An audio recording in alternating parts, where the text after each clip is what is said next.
This name is Råbjerg Mile. And it's a very big pile of sand that's moving from the west coast to the east coast. To the east coast. Yeah, very little every day, very little every week, month or so, but it's moving. ที่ตรงเนี้ยมันเป็นหาดทรายพิเศษครับมันจะมูฟโดยการพัดแล้วก็ม้วนออกพัดแล้วก็ม้วนออกเพราะงั้นสิ่งที่เห็นเนี่ยสุดลูกหูลูกตาเนี่ยมันคือหาดทรายที่อยู่บนแผ่นดินขาวจั๊วเลยนั้นแล้วมันก็จะเคลื่อนตัวไปเรื่อยๆไม่มีอะไรที่สามารถปลูกได้นะตัวเนี้ยหนาวมากขาวๆนี่หิมะทั้งนั้นเลยนะเนี่ยปกอยู่บนทรายคือเราเดินเนี่ยไม่จมนะเดินไม่จม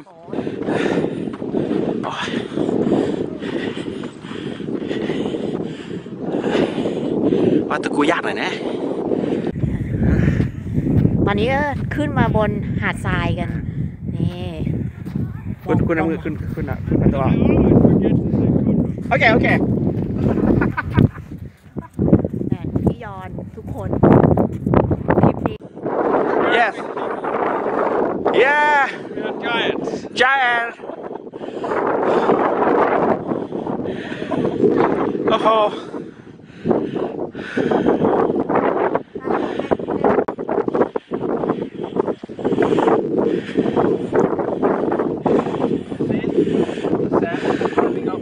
Here. Yeah. So when it's blowing, it's even more. You can see like snow. It's moving.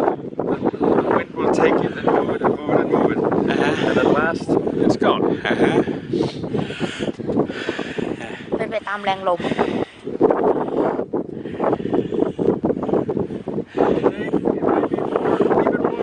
Because there is so cold and it's like ice.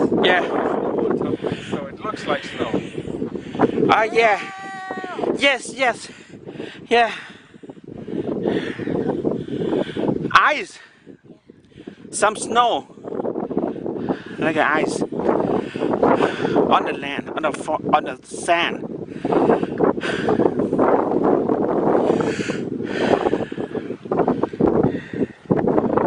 Snow.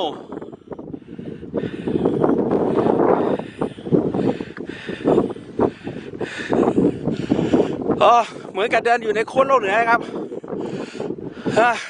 เหนื่อยว่ะหายใจอย่างจริงไง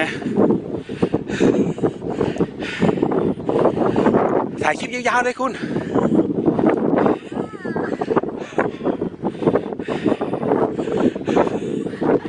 ถ่ายยาวๆให้เขาเห็นให้ทางบ้านเห็นหน่อย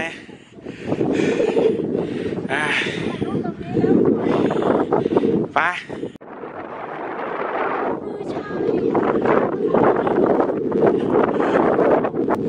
ประมาณกับ0 องศานะที่เห็นอยู่เนี่ยสีขาวๆที่เห็นขาวๆนี่คือหิมะนะครับ